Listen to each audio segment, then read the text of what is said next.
Dragon Clan. Rebooting life. This isn't the reboot of just one person, it's the reboot of everyone.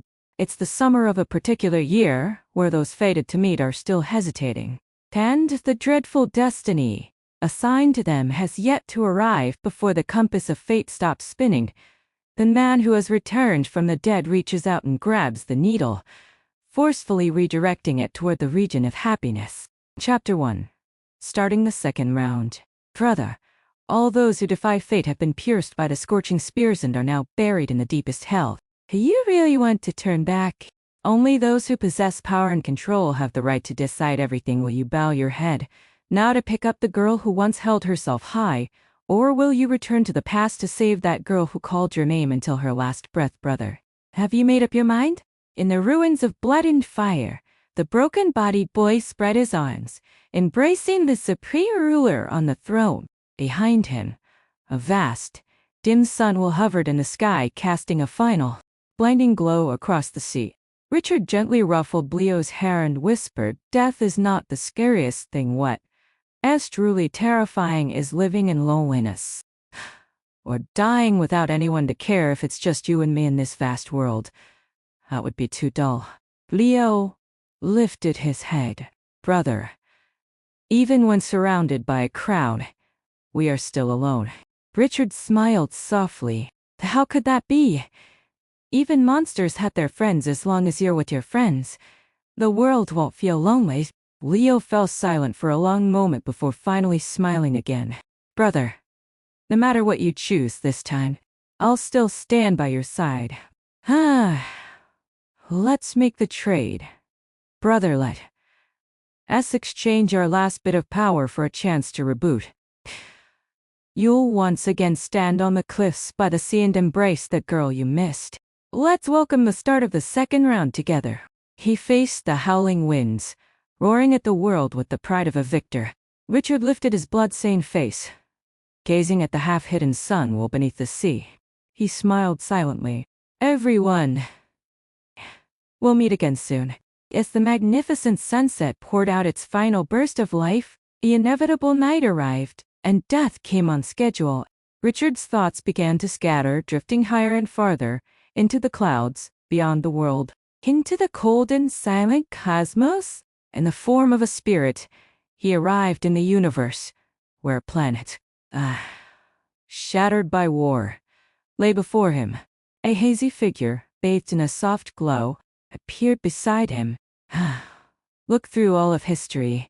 Only 3 have become kings. You are the 4th, but also the 1st. This time will you make the trade?"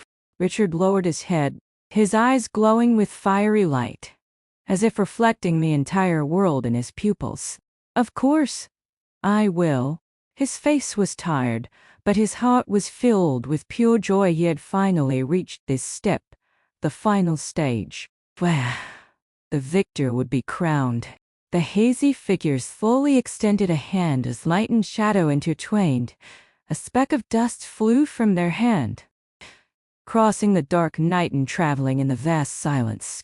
Below, cities rose from desolation, only to be swept away by winds and sands. And new civilizations born from the ruins, only to see another cycle of rise and fall. The new king stepped over the corpses of the old to reach the pinnacle of the world.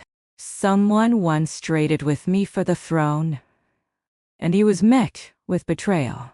Someone else traded for immortality, only to fall into eternal sleep in Nibelung. Those who swim against the current of time must always pay the price. Traveler of time, I will witness again the years you have walked through. The being, calling itself a deity, left its final words. Time, unstoppable, flowed backward. Even with eyes closed, Richard could feel the sunlight shining too brightly. The room felt nearly as hot as a sauna.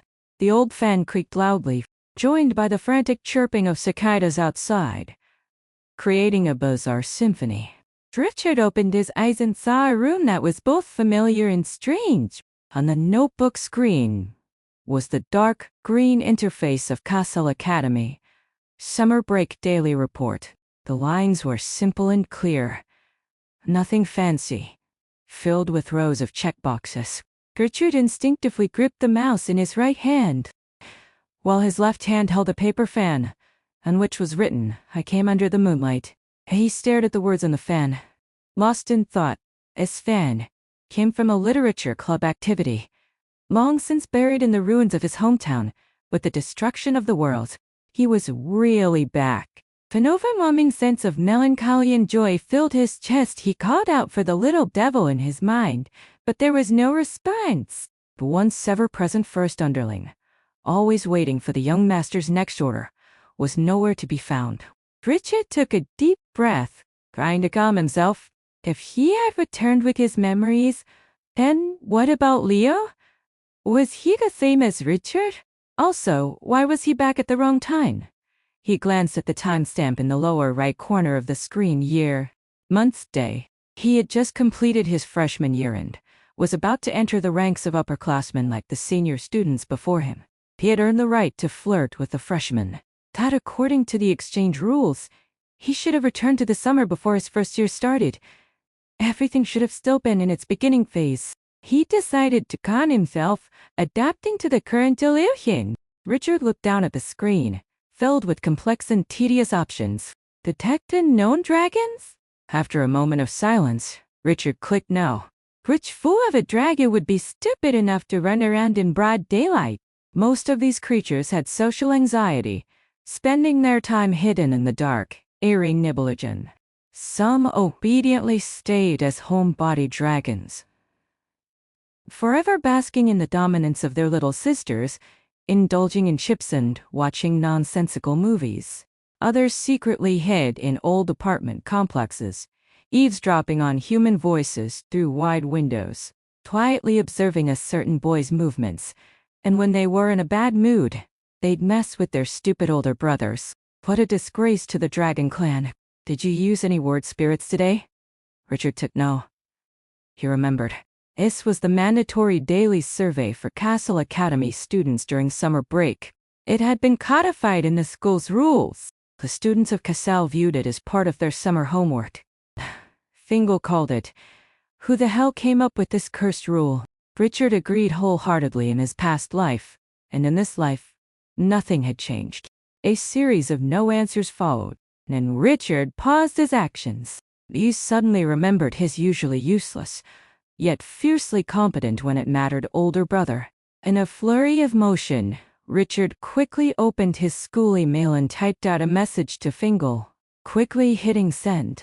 "Brother, are you still riding your horse on the way to town?" According to Fingal, his family lived in the German countryside, and he had to ride a horse to the town to access the internet and fill out the cursed daily survey. The email was sent. Now, the agonizing wait began. Richard's gaze was fixated on his inbox, a near foolish obsession. He couldn't even explain why he had sent that email. Perhaps it was to confirm that he had truly returned, or maybe he just missed Fingal so much that after his life rebounded, the first thing he wanted to see was Fingal's warm and cheerful greeting. A red dot suddenly appeared in the inbox. Richard clicked open the email faster than lightning. The message was short, direct, and brimming with heartfelt sincerity. It contained only one Chinese character, an expression of deep emotion, followed by an unmistakably heartfelt symbol. Out. On this scorching summer morning, the man rebooting his life laughed and cried like a madman, tears mixed with laughter. He tilted his head back, gazing out at the distant street, his heart filled with endless confusion, yet also boundless joy. Today was his 19th birthday. The countdown to his fateful encounter with his junior sister had officially begun. Just 24 hours left. 7 months remained until he would reunite with her. A year and 5 months until this world would forget his brother, and 3 years until the final battle would take place. Meanwhile, the Loki impersonating Odin was still trapped in Nibelungen. His brother had not yet reached the end of the path to ascension. His elder brother hadn't yet had a final fallout with the family. His senior sister had not yet become the ultimate key. Fenrir was still basking in the authority of his younger sister, trapped underground, lost in a life of chips and gambling movies. The girl who once secretly observed a boy through the old apartment building's window was now preparing for a beautiful encounter. That girl, who had once approached him like a kitten on the cliff by the sea, was sitting in front of her gaming console, lost in King of Fighters, and so many more people, so many more things. Everything was still possible. Those people who once brushed past him, the stories he couldn't change, the regrets that haunted him this time, they would all unfold in a brand new way. He would bring happiness to all his friends, a happy ending for everyone. He would guide the world back to its rightful path. He had given up his position of supreme power, sacrificed his strength, all in exchange for the chance to restart his life and everyone else's. Life was not just about meeting for the first time. It was about the infinite small joys that came along the way. This time, Richard didn't want to miss a single one. Hello, world, I'm back. Defying, what the hell are you doing in your room so early in the morning?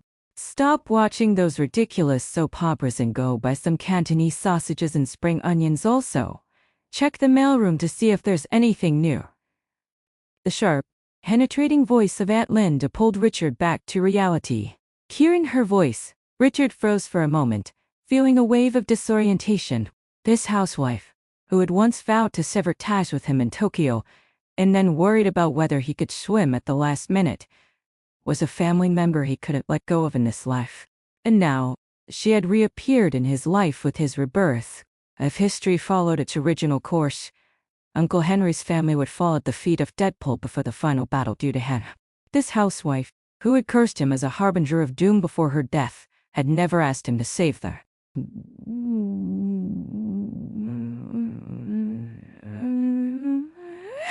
Her stubbornness was beyond comprehension. This home, which had raised him for 6 years, and yet made him so frustrated and resentful, seemed to always find reasons to reconcile. Richard muttered. The Zaid replied. With a quick motion, rubbed his face, taking a deep breath to regain his composure. Move faster.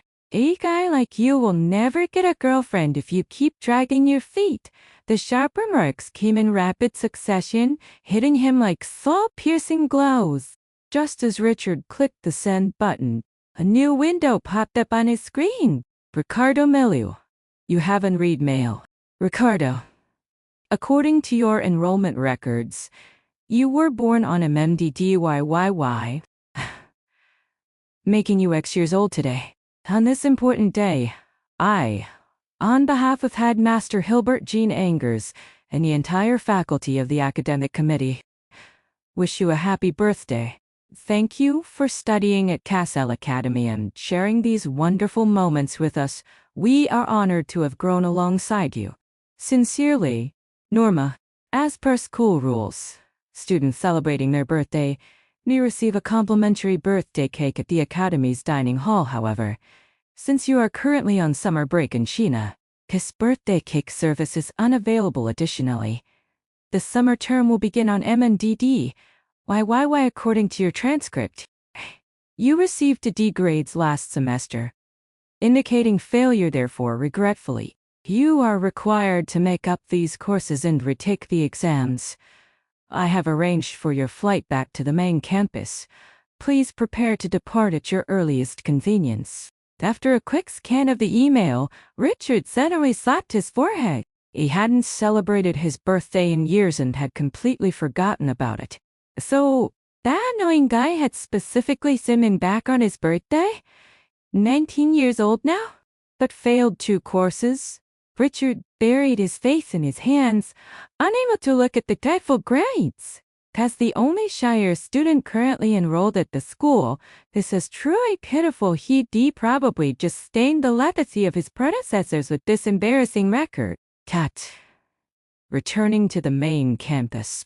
It seemed like a good opportunity to be a qualified third wheel. Not the worst idea. Richard Crinden grabbed a handful of his messy hair, walking out of his room with purpose before Aunt Linda could unleash another one of her verbal assaults. As soon as he stepped outside, he collided with Aunt Linda, who was holding a toilet seat in her hands. Hey. Wait. Uncle Henry cracked the toilet seat again. Go buy a new one from the hardware store. Make sure it's beech wood. And a high-end one. I'm taking Mingze later. Hey, what the hell is wrong with you? Had you hit your head on the wall? Before Aunt Linda could finish, Richard pulled her into a big hug, startling her so much that she dropped the toilet seat and flailed her arms in a desperate attempt to push him off. Could it be that this brat had run out of money? Knew it. The Castle Academy scholarship was probably a scam. At least she'd been smart enough to predict it. Otherwise, could Mingze really have gotten into Austin University? I know. You're going to buy a suit. You'll be back by 4:30. I'll steam the sausages and chop the spring onions for you, and cut some radish for the soup. His mind was clearer than ever before, memories flowing as clearly as if they were playing on repeat. Richard blurted everything out in one go, tightening his arms around her. Aunt Linda coughed twice, and if it weren't for the family ties, she would have been screaming at him for taking advantage of her. By the way, I love you all, just like you love me. With that final sentence, Richard turned and stormed out of the house, leaving Aunt Linda standing there, utterly confused. It took her several seconds before she snapped back to reality, spat loudly, and muttered, "Who would love you, you little bastard?" Richard dashed down the stairs, following the sound of the engine to find Uncle Henry sitting in their little BMW. Uncle Henry leaned out of the car, shoving a cigarette into his mouth, but before he could light it, he casually asked, "You heading out somewhere, Richard?" Before he could even finish the question, Uncle Henry's eyes went wide in shock as the cigarette dropped onto his thigh. Richard leaned into the car, first ruffling Mingze's perfectly groomed hair, earning a loud, indignant wail from his younger brother. Then, without warning, he lowered his head, resting his forehead against Uncle Henry's, closing his eyes and softly murmuring, "Uncle Henry, thank you for always being there for me. I'll always be a part of the Laolu family." Uncle Henry stood frozen, watching Richard dash away, his steps almost frantic. As though he were running from something for a long moment, he was left in stunned silence, unable to put his emotions into words. There was something inexplicable and deeply stirring in his heart. It was like watching a child suddenly grow up mature and walk away alone on a road that led far from home. This road would be fraught with thorns, filled with blood, fire, conspiracies, and danger. Yet Richard walked it with unwavering determination. Could it be that Min Fei was finally realizing he wasn't really a part of the Laolu family after all? No, that couldn't be right. How could Min Fei not be a part of the family? His older brother had never once mentioned anything so important. Suddenly, Uncle Henry turned to glare at his son, still howling in protest, and snapped, "You spoiled brat. You're already giving up over a little messed up hair? Stop whining." The chubby little boy pouted and turned around, trying to spot his older brother among the crowd. Richard left the neighborhood and entered the subway station. He fished his phone out of his pocket. 3 messages popped up. The first was from Jason Chu, a senior, a brief birthday greeting that was as direct and impersonal as always, a style Richard had come to expect from him. "Happy birthday, Richard Jason." "Hey, Jason. Long time no see," Richard muttered under his breath with a smile. The second message was an encrypted email, somehow sent directly to his phone. "Ricardo Melu. The operations department has assigned you a temporary mission. You are required to arrive at the self-train station before time this morning to meet with Specialist Henry and transfer some critical documents. Afterward, you are to return to the main campus with the documents. Your return flight has been booked for date. Norma." The moment he read it, memories from that day came flooding back. A senior who had jabbered endlessly, but never even had the chance to introduce himself properly, had lost his life before he could even give his name. This couldn't be right. Junior sister UV spilled too much blood for the secret party. How can you stand by my side now? Richard muttered to himself. He glanced at the time then. Without bothering to read the third message, he simply stepped onto the train. He already knew what it contained. It was from Wendy. Just hearing her name brought back a vivid memory. It was another summer. The cicadas screaming outside. Just as they were now, the shadow of the eve stretched sharply across the ground, and the scorching sunlight made everything unbearable. Richard leaned against the windowsill, bored out of his mind, when Wendy, dressed in a blue and white striped dress and light sandals, walked past him with graceful, almost tiptoeing steps as though she were walking through the night. She stopped in front of him. "Are you Richard? Do you like reading?" Wendy asked, her voice soft. At that moment, Richard, who had been staring down at the floor, lifted his head in surprise. Wendy's eyes were like the shimmering surface of water, reflecting the sunlight in a way that almost hurt to look at. For a fleeting moment, Richard thought he had fallen helplessly in love with her. It wasn't until much later that he realized it wasn't love, it was longing. He was a lonely boy, yearning for affection. Wendy had been kind to him, and for a moment, he had mistaken her kindness for something more. He had craved attention, whether from a lover or a friend, and even though he had grown accustomed to solitude, he had longed for someone who could share his heart, someone he could confide in. They could have shared stories, stolen coal from someone's roof to cook sausages on the rooftop, sat side by side with their feet dangling off the edge, watching the sun dim in the distance, watching the city calm as the night fell, watching the street tilted blink on like stars. But, in the end, it was just his loneliness, his desperate need for companionship that had clouded his judgment. She had been kind, but kindness was not love. Kindness did not belong to just one person. It was not something that could be owned. But, in his foolishness, he had failed to see the one person who truly needed him, the one who needed his love, and he had let her slip away. He promised her that he would protect her from everything, yet he failed her. He had thought she was a princess who owned the world, while she had thought she only had him and their shared toys. Always hesitating, always afraid, only to regret it when it was too late, only to realize the truth after losing everything. What a pathetic, worthless life. Pain tore at his chest once more, a sharp agony like vines twisting around his heart, blooming into blood-red flowers. Richard slowly lifted his gaze. In the reflection on the train window, he saw a young man with messy hair and piercing golden eyes, radiating authority. He whispered to the reflection, "A man who breaks his promises is not worthy of being called a man. A real man must do what he says." The train station was filled with sunlight, the rows of seats empty, the convenience store employees dozing off occasionally. A few passengers wandered aimlessly, looking for the ticket gate. The train station's dome metal structure was still new, with the electronic announcement board displaying only a handful of trains. The low traffic flow made the place feel eerily quiet. A man in a black t-shirt, black jeans, sunglasses, and flip-flops stood behind a pillar, holding a paper bag. The sunlight reflected off his sunglasses. His sharp eyes scanned everyone in the station, as though he were waiting for someone. In his line of sight were a girl with a thermos selling instant noodles, an elderly man sweeping the floor, a family of 3 desperately searching for the ticket gate, and a group of friends sitting nearby, playing PSP. Everyone seemed absorbed in their own worlds, and the man he was waiting for still hadn't arrived. Henry sighed, feeling a twinge of regret. The S-class representative from the school was late. This was an absolute disaster.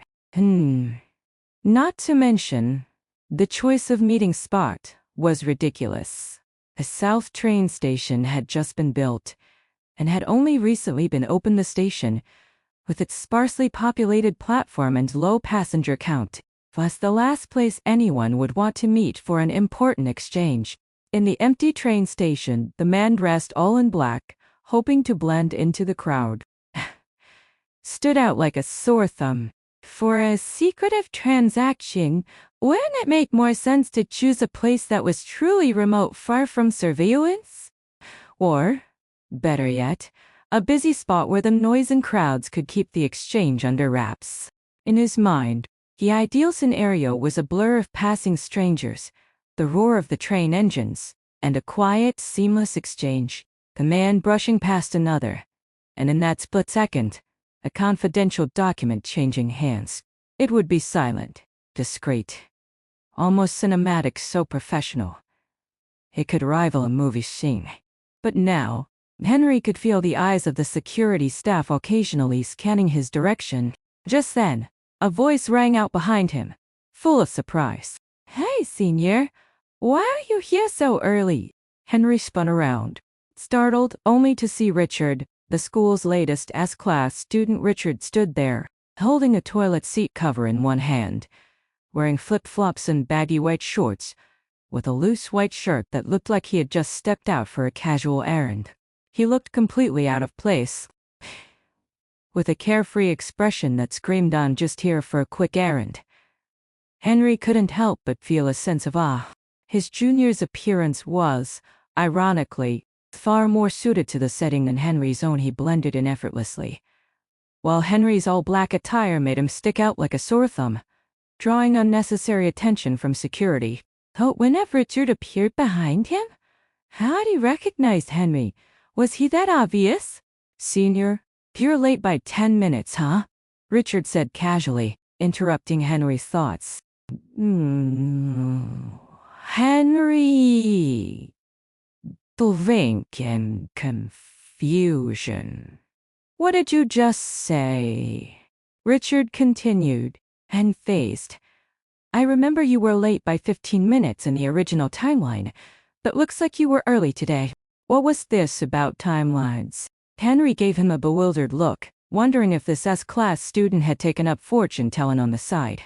He adjusted his sunglasses, revealing his beady eyes, and glanced around to make sure no one was paying attention. Then, with a smooth motion, he shoved the paper bag into Richard's hands. "Aren't you going to follow the procedure?" Richard asked, balancing the toilet seat cover in the paper bag awkwardly. Henry stared at him, momentarily lost in the film-like coordination of the moment, before shaking his head. "Procedure? This isn't your job. It's mine. Just take the documents. They are important, but don't ask how or why. Just trust me on this." "Oh, okay." Richard nodded. Placing both the bag and the toilet seat cover in his left hand, he pulled out a small, pocket-sized manual from his right pocket, the cover marked with Castle Academy Task Manual Chinese version. He started flipping through the pages. "Are you Henry from the operations department?"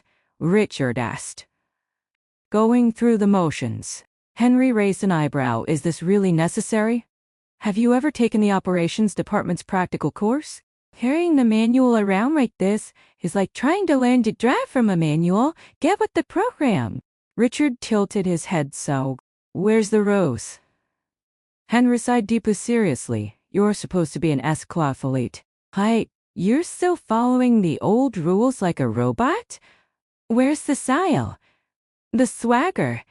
You're supposed to own this moment. I'm handing you the documents, not the other way around. Why are you so nervous?" Richard thought for a moment, then nodded thoughtfully. "You're right. Senior, your feet do stink though. So I think I'll pass on the rose." Henry shot him an annoyed glance. "Whose feet stink? I just sweat a lot." Sure. Richard smirked and went back to flipping through the manual. He casually asked, "So, Senior, why did you get a rose tattooed on the bottom of your foot?" Henry's eyes lit up. That. I got it with my wife. She works at a flower shop. So I started buying roses from her to flirt with her eventually. We went to the beach for our wedding photos and, well, we sat on the sand with our feet up to the camera. To roses right on our souls. Cool, right? Like in that old Royal Tramp movie, you know, the one where they say, "Restore the Ming Dynasty." Richard couldn't help but laugh. That's pretty creative. "Senior, you're so romantic. No wonder you managed to win over your wife." Henry puffed his chest out proudly. "That's right. If you ever get married, come to me for a tattoo. I'll get you a discount. It doesn't hurt much either. Richard gave him a thumbs up. You. Ray, a good man, Senior. Of course, of course. Henry thumped his chest, proud of himself. Real men like us always have each other's backs. Despite his antics, Henry really did look quite cool aside from the rat-like eyes. Of course. With that, Henry handed over the documents and said, "Sign here, put your thumbprint on it. Then send Norma a message so she can update the mission logs. The documents will be under your name from there." "Sure," Richard said, settling into the floor with his legs crossed. "You should sit down too, Senior. Let's chat for a bit." Henry blinked, taken aback. This junior was a lot more talkative than he had expected. "Senior, does your wife have any special bloodlines?" Richard asked with a grin. "Bloodlines? Don't be ridiculous. She's just a regular woman, 3 generations of honest folk. All tennis." Henry replied with a chuckle, kneeling beside Richard. Richard tilted his head, a playful glint in his eye. "So, when are you two planning to have kids?" Henry burst out laughing, a bit embarrassed. Soon. My wife's already a month pregnant." Richard's thumbs up was even more enthusiastic. "That's awesome, Senior." "Ha, it's nothing special. Just following the country's policies. I'll get there too. Just keep it up." Henry grinned, proud of himself. Richard cursed, then lowered his voice as if speaking from experience. "Senior, I thought about this. Do you think your luck is good?" "Luck?" Henry rubbed his nose, puzzled it. "That's all right, I guess. Not great. Not terrible. I met my wife. Got the house and car loans sorted out. That's not bad." "Why?"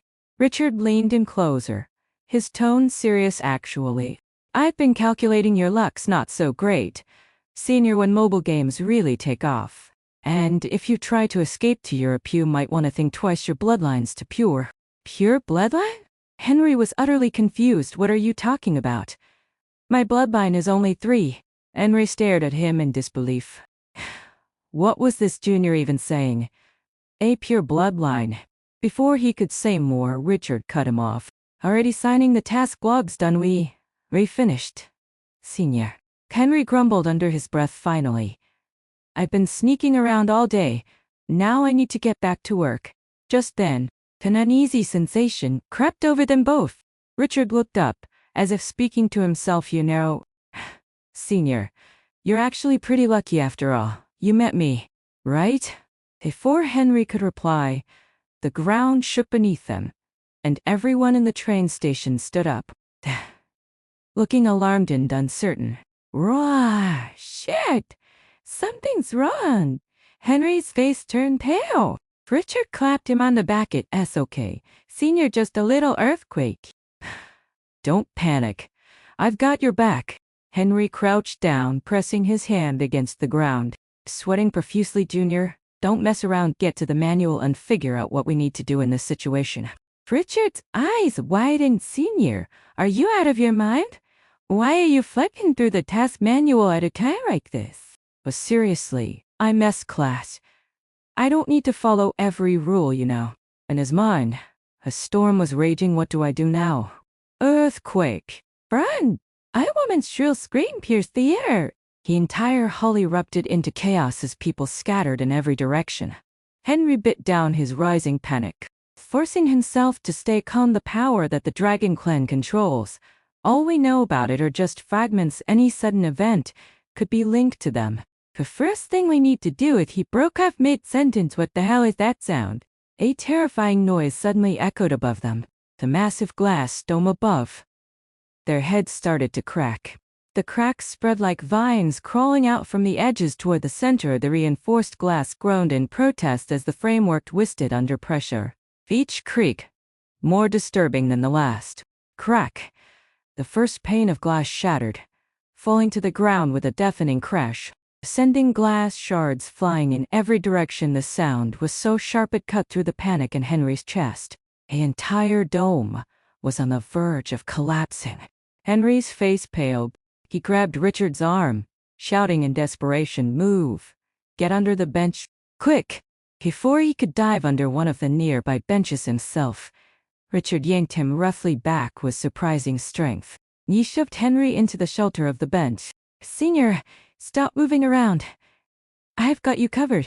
Richard's words, so calm, so sure, felt like a deep, reverberating force in Henry's chest, like a quiet storm building.